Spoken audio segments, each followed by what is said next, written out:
lovely to meet you, Marchelle. We've kind of met in another way in terms of our emails back and forth. The first connection I had with you was an article in The Guardian talking about your fantastic book, and your book, Uprooting, From the Caribbean to the Countryside, Finding Home in an English Country Garden, which was published this year by Canongate. It wasn't that I read the book, but I read about you talking about the book, and there was a resonance in the discussion about placemaking, about belonging, about the different realities that we're always negotiating in the diverse world that we're in. And all of that spoke to my soul somehow. And I remember just thinking to myself, I'm sure they won't answer, but I'm going to message them anyway. I'll do everything I can just to say how much I enjoyed it. And it was so lovely to feel like somebody across the world was doing such interesting work. And then when you emailed me back, I almost fell off my chair. And then since then, we've had a lovely dialogue to the point where we've been meeting here today, I guess, in the context of alternative reality gardening, but also in the context of people who make place or talk about place or place practitioners. And you've got a wonderful background of being a sort of medical psychotherapist, as well as a writer, but also now a country gardener. And I'm excited to talk to you about all of those things. I freely admit that I have not read the entirety of your book in the madness of my life at the moment, but I've certainly read enough passages of it to get a felt sense that that first article I read still is as resonant as the words in the book as well. Like it felt like a really lovely energy. So welcome, and thank you for agreeing to talk to this strange person across the world. Thank you so much for your really lovely email that really touched me. I've had a look at your work, well, it's in your website, and your work, which looks really incredible, and I'm really excited to be in conversation with you. Yeah. So, Marchelle, it's been a interesting time. I mean, obviously, you've published the book, and it's resonated with people. You've won an award for it. Why do you think the sense of belonging or that rootedness that you spoke about has resonated so much? Why is it resonating at this time, do you think? I have a theory that actually a lot of the crises that we're going through at the minute, because there seem to be many simultaneous crises that we're experiencing. There's the climate crisis, the sort of biggest and most significant one, but certainly within my field of mental health, there's this real sense of an enormous, like an epidemic, a huge mental health crisis. And I feel as though many of these crises are linked, and that actually what we're experiencing is a crisis of unbelonging, actually. I have the sense that we collectively no longer know how to belong to our bodies, hence the kind of physical health crisis that's going on, all these epidemics that are related so much to really the way you care for your body, all these diseases of so-called lifestyle illnesses. We're in an epidemic of the kind of mental health crisis, sort of loneliness and anxiety, depression, which feels very much like a crisis of unbelonging to one another, that we have lost a sense of being able to be in real genuine community, and in close relations, close supportive relationship with one another. And then, of course, the climate crisis feels like a real crisis of unbelonging to place, that we no longer know how to be in profound, meaningful relationship with the places that we inhabit. So that's kind of my theory, really, of how belonging to kind of threads through a lot of these issues, and perhaps why there is that sense of it resonating so much with people, because I've been very lucky to be able to speak to lots of different audiences since my book has come out, which has been a real privilege and a real joy, actually, to have so many events. And they've been very diverse events, actually. I have not spoken to the same type of people in each event, which is really lovely. And, you know, some of them have been sort of medical audiences, kind of medical communities, or gardening communities.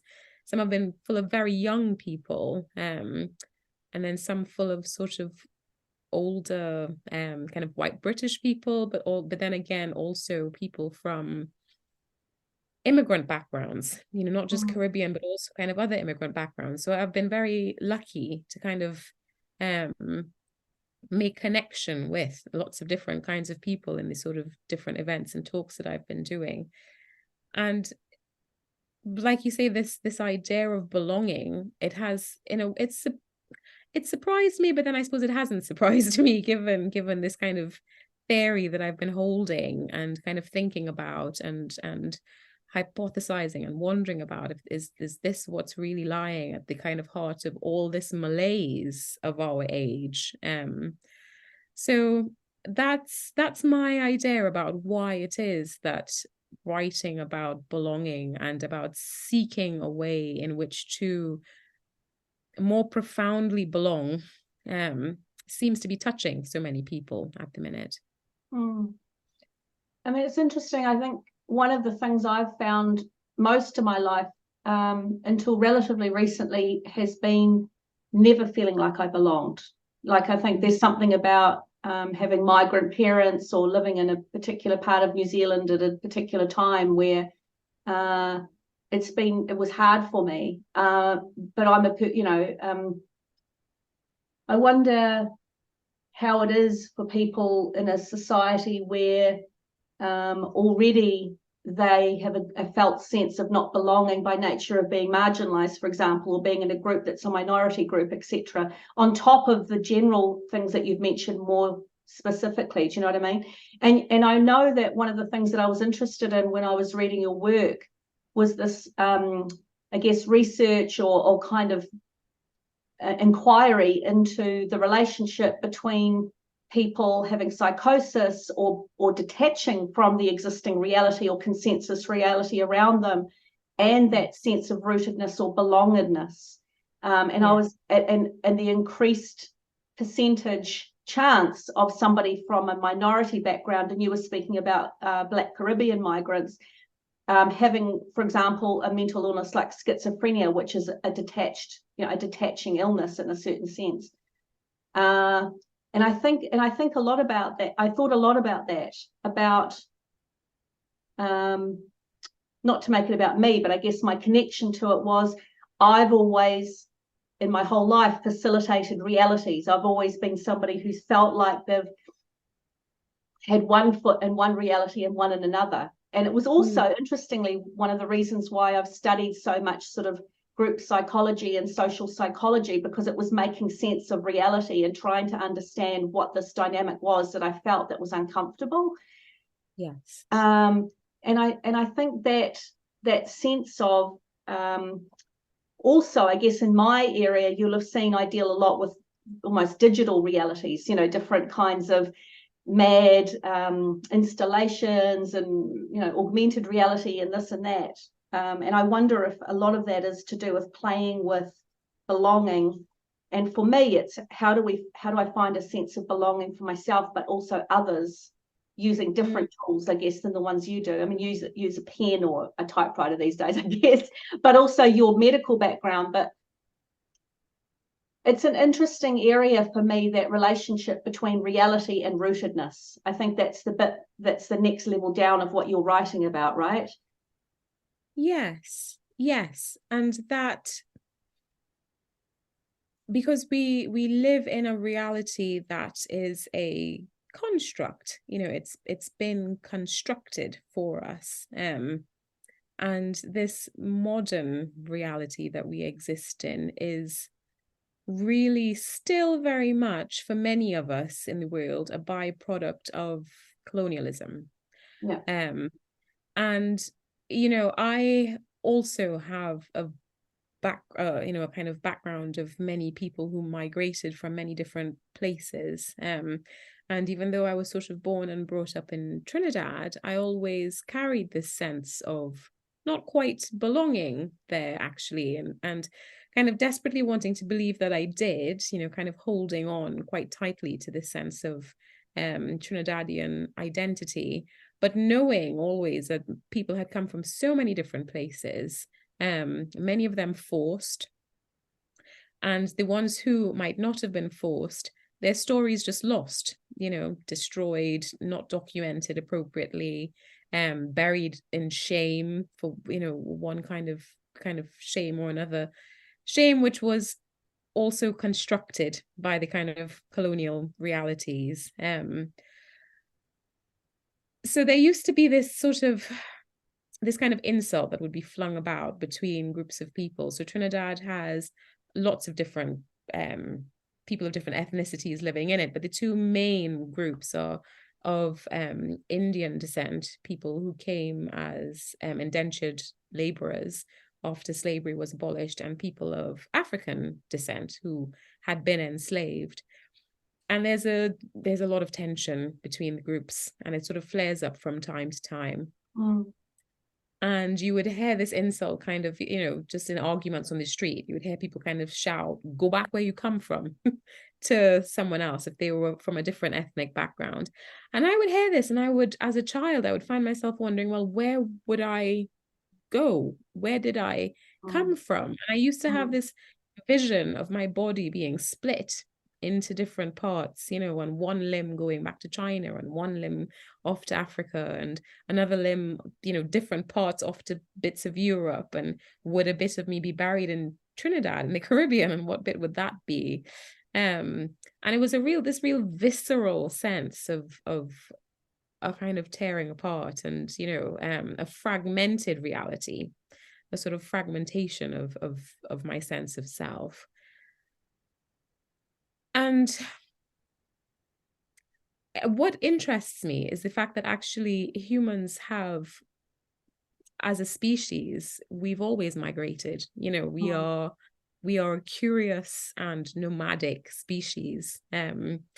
And we've moved about. We've inhabited most of this planet as a result of that. And I think actually a lot of that has been good. You know, that's probably not necessarily felt as uncomfortable and as bad as it seems to feel for so much of our species at present. And I kind of wonder about, you know, the not just the movements of people, but the real traumatic severings in the relationships that existed between people and place that occurred in the movements around the time of colonialism, you know, in this shaping of the reality that we exist in now, of, you know, post-industrial revolution and, you know, this kind of modern age. There were these repeated, very traumatic and dramatic severings of common people, ordinary people living in place, and that relationship being destroyed by a very small population of people seizing, you know, control of their land and their resources. And then that being repeated, you know, so certainly it happened here in England with the enclosures, and that happened again in England's relationship with all the different colonies that it colonized. And I feel as though actually that relationship, which is not a relationship that we think or talk about at all, really, certainly not in kind of psychotherapy practice. In one sense, we do. It's sort of held as a sort of very important tenet of like the psychotherapeutic frame is the place. You know, you hold sacred the place in which you have your therapy, or certainly pre-COVID times. I think with a lot of therapy moving online, that's probably shifted, and it's interesting to know how that's evolving. But certainly in my practice pre-COVID, you know, you kept the place sacred. And we knew that, and yet we never really were taught or spend much time as a profession being encouraged to think about relationship with place in the work that we do. It's all about relationship with people, with parts of yourself, with your parents growing up, with other relationships that you're in currently, and so on. And we've neglected, I think, relationship with place, which I think is actually deeply profound and one that shapes our internal landscape, our internal, the kind of internal reality that we shape, that we live in our kind of minds and spirits, is, I think, very much molded on the external landscape that we are kind of born and shaped by. And I think that those kind of severings that have been that were carried out and that have not been repaired, I think so many of us don't live in a deep relationship with place, and I think we feel that. I think we feel the loss of that, and we do feel the grief of that, even though we don't necessarily know what it is and how to kind of name it. So yeah, those would be my thoughts on that. And so I think our sense of reality is disrupted, because I think really it is shaped very much by place, as the kind of animals that we are, without the capacity to form a deep and meaningful, and understand the fact that we are forming a meaningful relationship with place. I think that distorts the way in which we perceive the reality that we kind of move through. And so I think actually a lot of us are a bit psychotic as a result of that. I think our species is actually a bit mad at the minute, kind of collectively. So I'm not necessarily asking you this question. I'm kind of asking a rhetorical question out loud for both of us. Yeah. So how do we support that? How do we support people's connection or reconnection to place?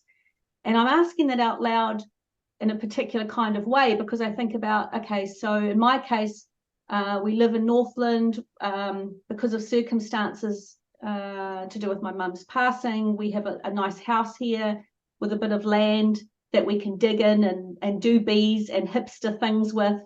I can go to the market. It's like a kind of Uber hipsterville for me. You know what I mean? Like we're very, very privileged people. And also by nature of being middle class kind of white New Zealanders, privileged people in our context.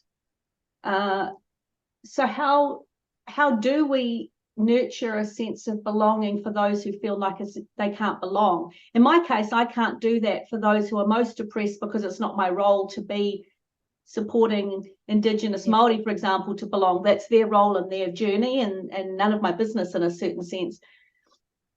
But I guess I'm constantly thinking more generally, how do I get people to connect? How do I get people to connect to place? How do I get people to be in their environment and to be in themselves in their environment? Do you have that questioning yourself, Marchelle? And is that part of, how does it motivate you in your practice? I think that's become sort of quite a driving question for me, really.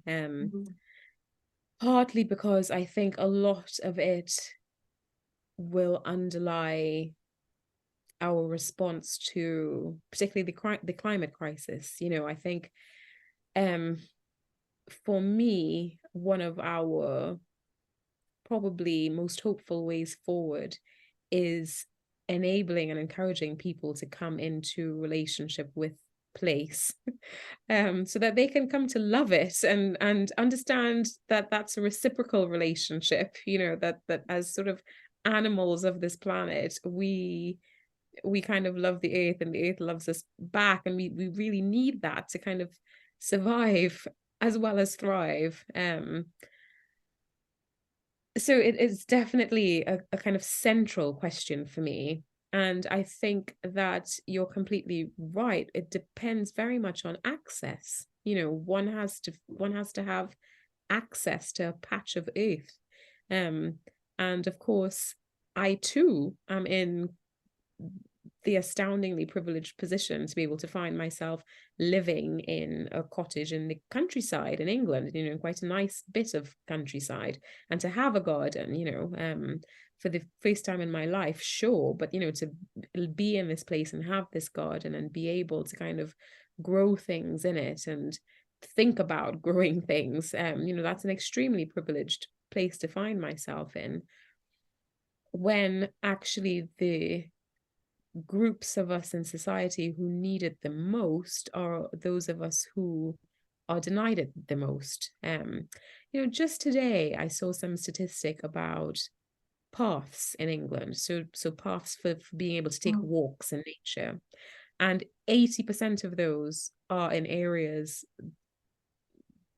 where white, middle-classed, wealthy people live.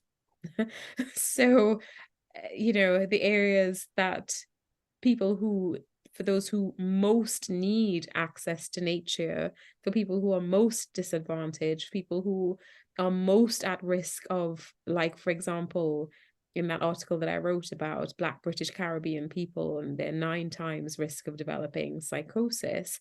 And the original premise was that the kind of original hypothesis behind the research, sort of, I don't know, nearly 15 years ago or so, and I kind of first came across that statistic, was about urbanicity, was about living in cities, and many Black British Caribbean people in the UK, they still congregate in cities, and there's this real sense of actually the countryside not being safe. So it feels dangerous to leave the cities as well, but of course the cities are also, in a sense, a dangerous place for us to be, certainly in the ways in which they are currently constructed, in the current reality of urban living, where for too many people there is no access to any kind of natural space in order to kind of come into a relationship with earth. And of course that does not have to be the reality of the way in which a city is constructed. Cities can be built in different ways, but we live in a reality where you have these horrible high-rise buildings. People, there's still reeling from the Grenfell fire and all, which was this horrific fire of a tower block in London that was just dreadfully built, and all these lives were lost when it sort of was set on fire. Those are the circumstances under which people are living in cities, rather than anything that allows access to that capacity to come into a relationship with place. I mean, my wish would be that everyone had the ability to put their hands in the soil, to put their hands in some earth, because I think we are wired for that. And I think that actually we did, to have access to that and to be kind of encouraged across the first hurdles that might make that feel uncomfortable or difficult, and when I'm saying that, I'm thinking of at least one of them being for people who come from ancestors who were enslaved. For me, for example, there was this real sense that growing in the dirt was a dirty thing to do. It was not encouraged. You weren't encouraged to do any kind of career in horticulture or anything like that. You were very much encouraged to do something as clean as possible, to go off into a lovely high-rise office as a lawyer or a engineer or a doctor, not to do some kind of lowly, dirty career that had anything to do with coming into contact with the earth, the soil, the dirt, that would have been seen as a real kind of failure. So that, so those kind of hurdles would need to be overcome, you know, that kind of psychological emotional barrier. But I think as a species, we're really wired for contact with the soil and with all the other living creatures that we share the kind of planet with. And I think, you know, access, if we can get past that and have more access, that'll be one way. That'll be one way in, I think, an important way in. I guess one of the things I was thinking about is about the complexity of place. I mean, my PhD was on the spirit of place, actually, what was spirits of place. And it was kind of almost like I guess you could say, a multi-ontological exploration of all the different ways one thinks about place. And for me, place was always an inspirited place. It was a place that had its sense about it, or I always felt like I was with others. As an only child, it was a place where I felt I had friends to play with in a sort of funny kind of way. And I guess I'm wondering, is it just about putting your fingers in the soil, or is it something about reconnecting to a kind of deeper part of ourselves, where that more complex part of ourselves, where we felt like the places where we weren't just dirt, but they also were places that were multidimensional in a sense. And so when we lost the multidimensionality, in a weird way, I imagine that would be very detaching, because then the only reality we have is a reality where that's not allowed, and that multidimensional sense of self is colonized and rationalized and told it's not okay. And I think particularly for Indigenous people, or people who are used to being in that realm, or even just people who are very in that, who have that sense of self, I would imagine it would be very difficult to live in one world where the ontology or the way of thinking about reality is this way, when intrinsically there's an innate part of oneself that knows it's not that and it's something else. Is this making sense to you as well? That makes a huge amount of sense, absolutely. And as an only child myself, who spent a lot of time in a little den in the hedge or up a tree, playing with other beings, fairies, that would have been my word for them, but again, with this real sense of the place being inhabited, and one of the, being drawn to this garden, kind of falling in love with it. And part of that is about the topography of it, which I did not consciously recognize at the time that we viewed the house, was very similar to a house that my parents had when I was a child. The topography of the land and the way the house sits within it is kind of very similar, but also this real sense of the spirit of the place. There's this stream that runs through our garden, and I just have a sense of it as a living creature, that it carries the garden feels very much like a living being, or a collection of kind of living beings with whom I am in relationship. So I understand very much that sense of the kind of a spiritual element to this. And for me, the kind of journey of thinking about relationship with place, there has the kind of a spiritual thread has run alongside a kind of psychological inquiry, and the being curious about it from a medicinal point of view, and getting into relationship with herbs from that was kind of one of the ways that I sort of, one of the kind of doorways in, I suppose, for my kind of relationship with plants, and then the sort of place in which they grow, in which they were rooted. So all of those threads kind of ran parallel for me, kind of along the same time with my kind of thinking and journeys. So I understand what you're saying, and I suppose I see the act of being able to access putting one's hands into the soil, or being able to access easily a place that feels like it could be yours in a way. And when I say place, I suppose I'm thinking about anything that's not just completely concreted over, anything that has some other life in it,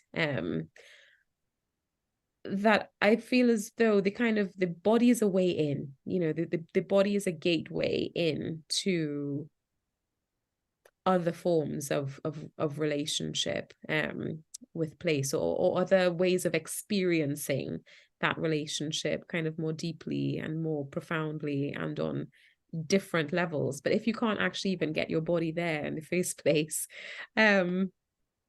you've kind of fallen at the first hurdle. So yes, I absolutely agree that in losing our sense of kind of wonder and awe, and it also puts us in our place, that we, like, literally, that we aren't the only or the primary kind of sentience in a place, kind of having the experience of that, when you kind of sit in some woods and kind of come to the understanding that the trees are in relationship with each other all around you, and they have their own concerns and their own communications that are vast and wide and or ancient, so much more ancient than anything that we can conceive of. It really, it's humbling. And it sort of puts this very colonial hierarchy that we've constructed about human domination, it really crumbles it, kind of brings it back to the earth, really. Yeah. You think it's hard? I mean, I wonder, in my field, in a funny kind of way, it's not the same thing. I guess in my world, I'm generating a sort of sense of wonder about the environment, but I'm also kind of, in a weird way, replicating that kind of multidimensionality, because I'm moving from digital to physical, and there's also a kind of clear spiritual realm in what we're working in. We're talking about portals and parallel universes in terms of all our installations and stuff. I wonder, and you're a medical psychotherapist, is it hard to talk about those other things, like to talk about the spiritual nature of the gardening practice, etc., or do you feel like it's become easier? Because I know in terms of engaging with your work, it reads very much like the connection to gardening, belonging, etc. But it feels like, as I'm talking to you, and I had that felt sense when I read the article, that was my intuition, that there was so much more underneath. Do you know what I mean? Like, there's so much more underneath. Is it hard to still in psychotherapy to discuss these kinds of things, or do you think there's more openness to those other ontologies? I think there have always been these discussions within psychotherapy from its inception, really. The work of somebody like Jung is deeply rooted in the kind of spiritual, and actually he spoke a lot about relationship with place, and about our vital need as a human animal to be in relationship with place and with kind of natural spaces. So he was a huge advocate for that. I feel as though in medical psychotherapy specifically, there has definitely been a shift more recently, I would say, towards the kind of the scientific, and psychiatry in general has kind of shifted quite a lot towards the biological, in recent times. And I think medical psychotherapy as a subspecialty of psychiatry has moved with it, which I think has, yes, hampered these kinds of discussions and ideas in more recent times. But there is definitely a sense of a move away from that again, I think, a real understanding that that's not enough, that doesn't fully explain people's experiences, and that doesn't fully contain the work that we do. actually. You know, when you're sat in a room hour after hour after hour with somebody, there is something profoundly spiritual about that. You know, it touches your spirit as well as that of the patients. And so I do feel that there's a shift back towards an opening up of that. It helps as well, I think, that, you know, people are using brain scans and all this kind of imaging and stuff to, again, scientifically evidence some of the kind of experiential ways in which psychotherapists have talked about the ways in which our, you know, our kind of work impacts patients, and the kind of ways in which the relationships develop and form and actually can stretch well beyond the kind of therapy room in terms of the experiences of being linked with someone else's mind that you can have in the course of a deep therapy and kind of analysis with somebody. So I think that is helping as well to kind of open up those discussions. I think that it would only benefit from those spaces being opened up more. It's difficult because a medical psychotherapy in the UK is within the context of the NHS, which is, at the minute, is so kind of stressed and pressured, and you know, a lot of it is that there's a huge amount of just survival anxiety.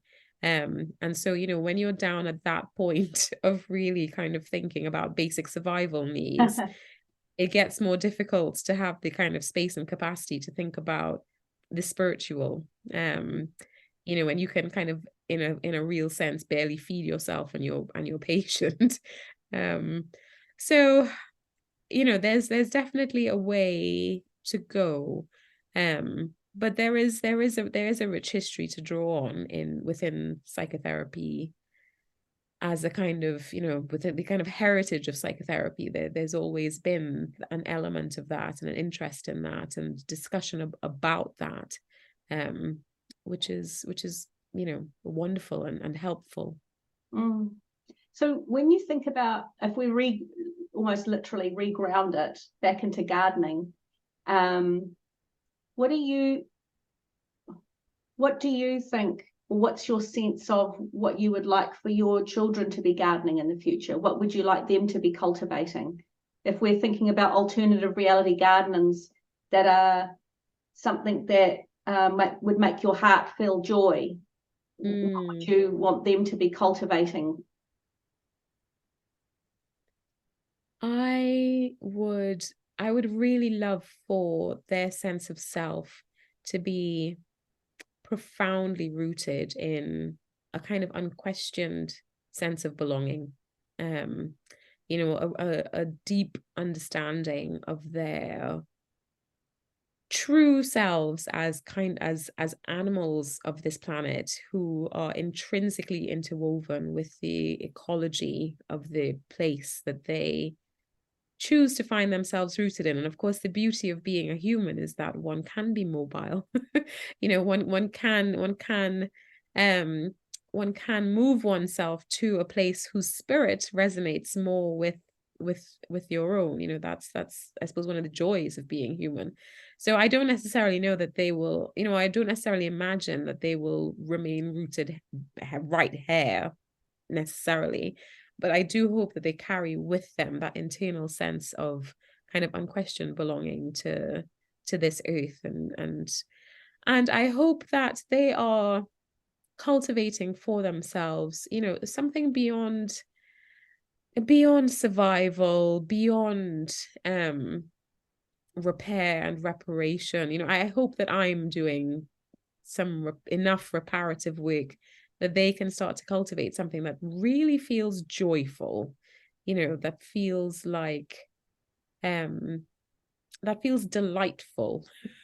You know, a life that is really kind of rooted in joy and delight and a kind of sense of wonder. That would be my absolute dream for them. I'd love a society or even a world where that vision happened. And I think I unlike most people, I think at the moment, I have hope. I actually have hope that we can have that. And I think for me, there's this change happening where the digital is infiltrating almost every aspect of our lives. And I'm probably one of the few people that don't cry about that. I just think, oh, we're becoming so much more multidimensional, so much more agile in our ability to move between different realities or even different personas. Something about that flexibility for me is growth. It creates growth. It creates expansion of consciousness. And that's kind of why I'm thinking about awe and thinking about expansion, because expansion of self comes often through expansive, awe-inspiring experiences, right? Also through disruption, but if we do disruption, in my case, let's have it be disruptively awful, awe-filled. There was a slip. Awe-filled, not awful.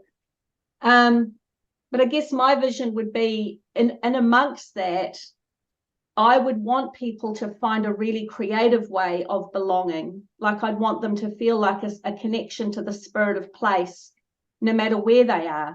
I don't know if that can be mobile. I don't know if they need their fingers in the soil to actually do that. But I'm interested to see, for those who don't have the ability to kind of reach into the soil and touch it, is there a way they can find a sense of belonging in some way and connect to the earth in some way, and to find a reach into the spirit of place some way?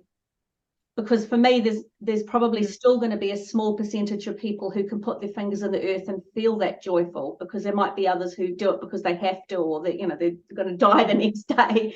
But certainly, I don't know the answer to this, but I'm wondering how people can find that connection to the spirit of place without necessarily having all of the things that I'm lucky enough to have. And that's my point of inquiry, my point of research, I think, at the moment.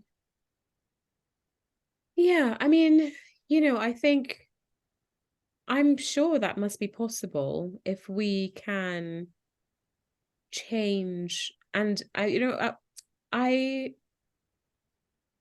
also feel hopeful that there will be change. And I suppose I feel that because there is always change. Change is the only inevitable thing, this reality that we inhabit will change. And there's this real kind of feeling, I suppose, of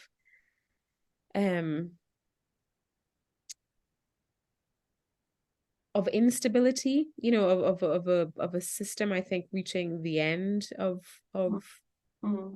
its time. Me too. Yeah.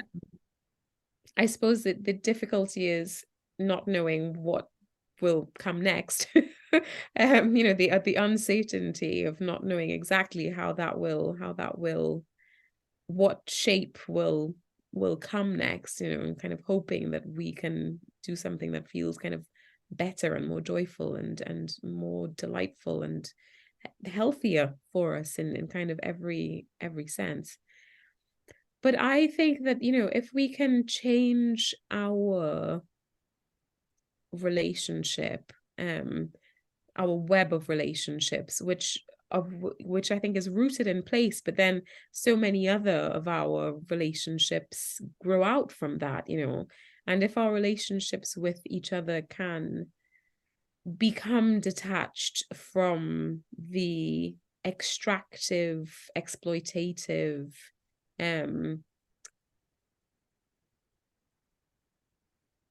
way in which they've been grounded as a result of our kind of colonial history, that's kind of occupied so much of the world and so much of so many of our histories the last few hundred years. If we can begin to relate to one another in different ways, I think we probably can recapture, because then we will be able to have a different relationship to place, even if that is through our web of relationships with one another. If that makes sense. I think a lot about love. Love is another thing that I think a lot about at the minute, and primarily because I think that you know, it's something that drives us. You know, libido is the kind of is one of the primary drives of our, you know, our kind of psyche. But again, I think through all of the kind of hurt and trauma and suffering of the kind of colonial era, our idea of love has become quite perverse, you know. And so we're living in a time where, you know, many of us are genuinely trying to do our best and thinking that we are loving, that we are doing things lovingly. I'm thinking of gardening, you know, that kind of traditional English horticulture. I think there's a lot of what feels like upset because people have been gardening and looking after their gardens in a way that they think has been really loving, but which has actually been really harmful, you know, using lots of toxic chemicals, being extremely controlling in terms of what species you allow in, and wiping out all the kind of really necessary native things as weeds. You know, we've been lovingly doing really destructive acts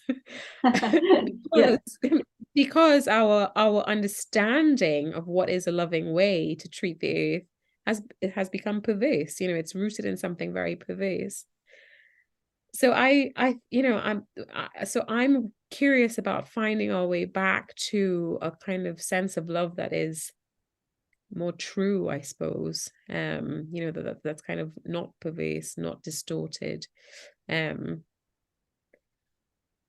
And so I think if we can find a way to relate to one another that's grounded in a sense of love that's not perverse, then yes, I think we probably can have relationships that are inhabited by that spirit of place, that even if it's not necessarily about directly putting your fingers in you know, organic earth. It's nice to connect to somebody else who makes place in quite a different way, but also somebody who juggles or negotiates so many different realities at so many different times, you know, in terms of identity realities, but also literally the way people are seeing the world. It's just very deeply appreciative that you took the time to talk to me in New Zealand about that and find a connection between those places, because I think the portals that we open between us are those very things you mentioned. It's about finding our own web, particularly around people doing this work, to connect, to support one another, to make that difference. So thank you so much for doing that.